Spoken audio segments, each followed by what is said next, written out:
All right. Good afternoon, Scott Baker, and good afternoon for the first time for us talking with Wanda Jackson as well.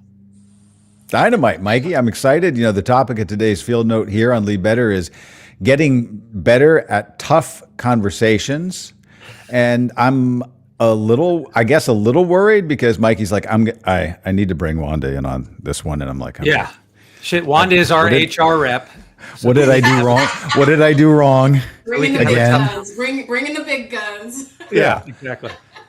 Well, I don't know, Wanda, you've been a leadership coach for a good while. You've probably had lots of conversations. I'm guessing that lots of leaders are like, Wanda, I've got to talk to this person. And I don't know. They're dreading it or they don't know how to handle it. So how do you ease them into that? What are some of your go-to wisdom insights? So what's interesting is this just came up yesterday in a coaching call. That's how timely this thing was. I have a leader who has to have a difficult conversation with a direct report who is actually a little short on self-awareness. So something that upcoming leaders struggle with. And how I get into it with leaders is to first check the motive. What's the genesis of the conversation? Because here's the thing. We as human beings, we can tell when the motive is off. It's almost like you can tell a used car salesman is selling, right? So check your motive. If the motive is punitive or evaluative, not gonna go well. Right? So Now, that's the first thing. So if let's actually take the role. Like you're the leader and you're coming to me because Scott screwed up again. And I sense and you're like, hey Scott, I want to talk about this. Is that where it falls apart? Because I kind of get a sense, however you're trying to come to me, that there's something else going on. Is that the problem where I don't trust the motive for the conversation?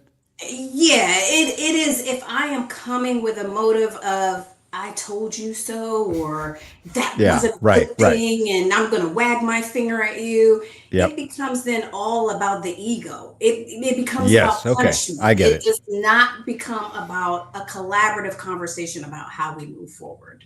Yeah. And that shows up immediately, even in the way that we're using those pronouns, right? If that ego is going to be leading the conversation, then you'll have a tendency to use I instead of we, which we end up bringing up later here in the field note. Sure. It naturally comes out that way. For sure. And I think it's a tendency to litigate. You start litigating behavior, you start judging. And anytime that behavior comes into a conversation, it's going to derail pretty quickly. Yeah. I created the scenario of you reprimanding me and I was already getting defensive about it.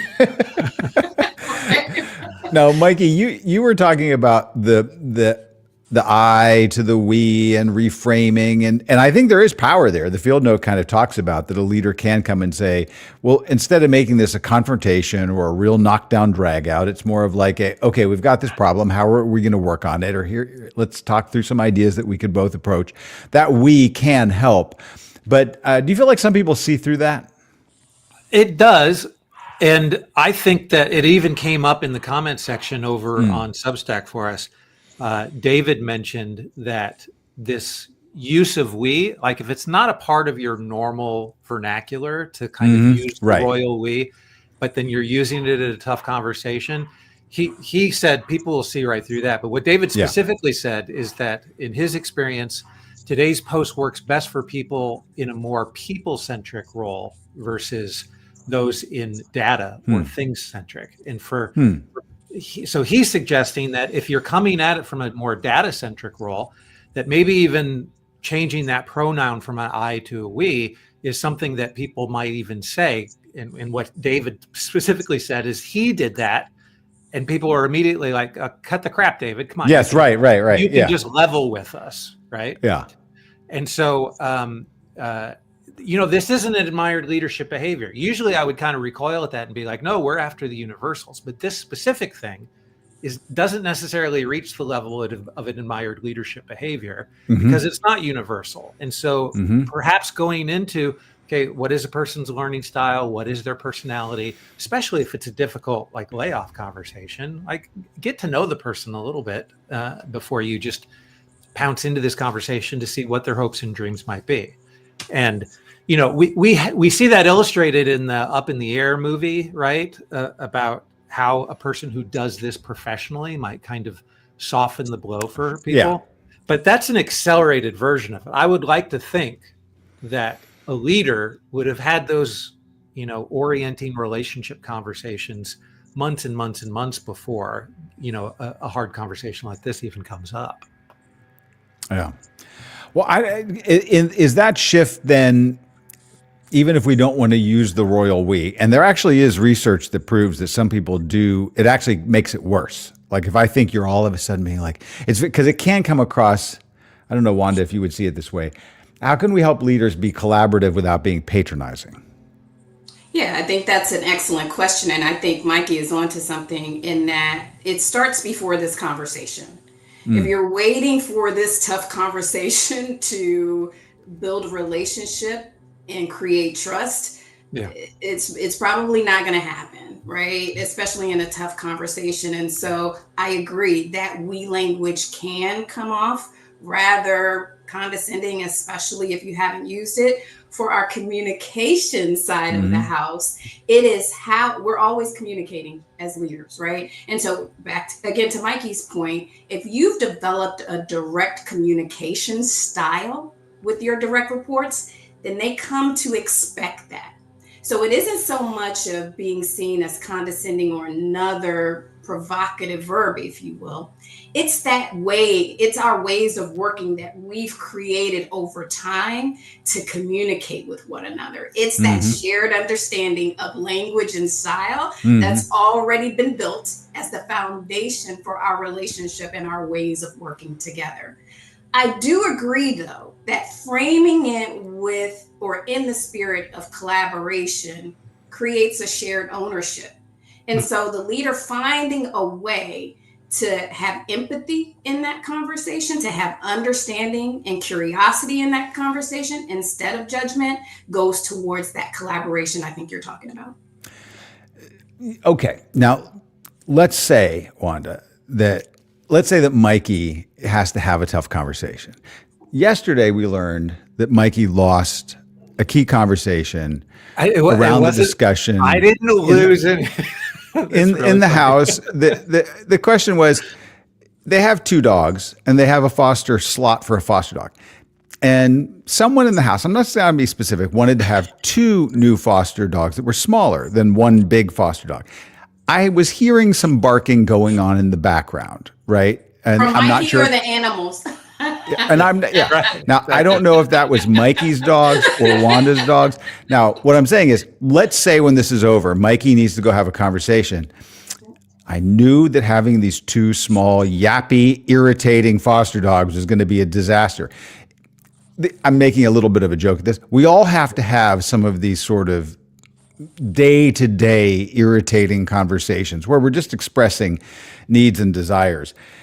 What happens in a lot of organizations, I'm saying, and by the way, Wanda, you can give lots of advice to Mikey that would make the marital situation better there. Sure. But we often tend to kind of let things build up, right? Where I think leaders or even people that report to leaders, they just kind of let things build up, and then all of a sudden it's a volcano, right? So how can we build in dealing with these tough conversations just more routinely?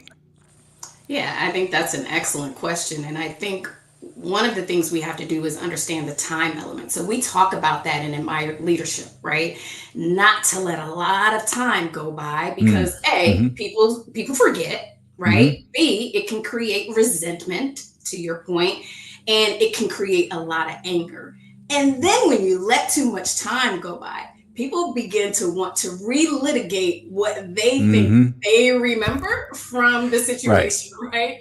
So it's what you remember, or what, let's say, keep it in Mikey and I. It's what I remember Mikey and I's conversation was about the yappy dogs. And then Mikey has his own remembrance of the conversation about the yappy dogs. And if we let too much time pass, both of those stories can get wildly different, right? So we get in a habit of developing the muscle, if you will, of having conversations that, again, are not punitive. This isn't to express anger. So we go back to checking those motives. Because if it's about arguing and venting and we're not having a collaborative conversation. We're not having it. Yeah, that's not going to happen. Yeah, and it's funny because if I'm a top performer and you're going to wait to give me feedback, No, and you're going to wait to give me feedback until our weekly one-on-one, like you could have told me Monday, but we're going to wait till Friday. Right. And even worse, if you're going to wait until my annual review to get, like, as a top performer who really wants to improve, I'm going to be offended that you didn't take time to actually just share it with me right away. Please tell me those things. Right? Well, yeah, for sure, because it speaks to the quality and tone of our relationship. Right. If I am waiting until the end of the year to tell you something that I have a challenge with, and I had that challenge with back in March, then again, that speaks volumes in and of itself of the relationship. I think where leaders overthink this is they think too much about how the other person will perceive them. And they don't want the direct report to perceive them as, not being on their side or withdrawing. And especially in this climate now of job hugging, right? So leaders, maybe our direct reports are job hugging. All the studies are showing that. So leaders may be reticent to have those conversations, thinking, if I say something, then the person will become upset and want to leave and go elsewhere. Yeah.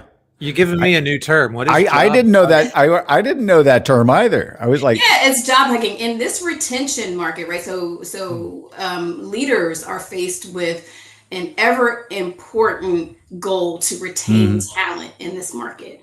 And so we have a lot of our direct reports that are job hugging, that are hanging on to the jobs just because of the economy and everything else. They don't want to leave. However, what's really ironic is that companies, especially competitors, are poaching that very talent. Yeah, sure. Well, let's talk about one other aspect in the field note that I think this motive element that you've underlined is important. The idea of the reframing and how we approach it. And I do like the comparison questions that are, or the way of statements are listed in the field note, like saying, you could say it, this can't happen again, to let's talk about how we can avoid this in the future, right? Now, that's not too much of a royal we, right? It has a nice sort of tone to it, much better. Yeah, the way you said that, no one's going to accuse you of having a frog in your pocket. Right, exactly. That one. Yeah. But I do think, and maybe I've been thinking about it because I've had a couple of really deep, complicated conversations in all corners of my life in the last couple of weeks. I've got one or two coming up that I know are going to be kind of sensitive, and I could view them with some tension. But I think I have been trying to reframe it, even prior to this field note, as, I think this will be a difficult conversation. It might even be painful in terms of some of the things have to be explored. But ultimately, the goal would be, I think everybody will be better. Like, I will be better. The other people involved will be better. That there will be a depth of understanding. And so when you start to see this, it's kind of like I get to do this versus I have to do this. Like, here's an opportunity to have this conversation that will work through something that makes everybody either more collaborative, closer, you more deeply understand me, I more deeply understand you. These are real opportunities, aren't they? I think so. And I'm sorry, go ahead, Mike. No, I was just reminded of something somebody said to me when I was a kid, that, that conflict can be viewed as like the first step towards things breaking apart, or conflict could be viewed as the first step towards greater intimacy and knowledge with one another, right? And so conflict itself doesn't need to be this dreadful thing. It could be a great opportunity. Let's just frame it differently. Yeah, I totally agree with that. I have a colleague who used to say, I love conflict, bring it on, right? Because it gives us an opportunity to go to a space where we may not go all the time. Right. And it makes us stronger and healthier. To your point, it creates a lot of great outcomes for everyone. I think also for the person that's giving the conversation, being open and inviting that person that we're having that conversation with to bring in what they want to get out of it. Because they could be seeing and experiencing in the world in a totally different way, right? So honoring that in another person is so powerful, especially now when we talk about belonging in workplaces and creating psychological safety. When a person knows that permission has been given for them to bring in whatever they're thinking and feeling, to your point, Mikey, it creates an incredible work relationship in what we talk about with followership. That's how leaders create followership. Right. Dynamite. And the other thing to point out about these framing statements that we've got here is that they all point to the future. None of them Yes, are taking time. Wanda's point about not litigating the past shows up here in each of these four, that we're avoiding that. We don't need to go through the trouble of saying, I told you so, and then talking about it. Just avoid that part. Right? That a very admired leadership theme. But hey, Wanda, thanks. My pleasure. It was a great talking to you two. Yeah, great to talk to you both. We'll do it again sometime. All right. Thanks, Mikey.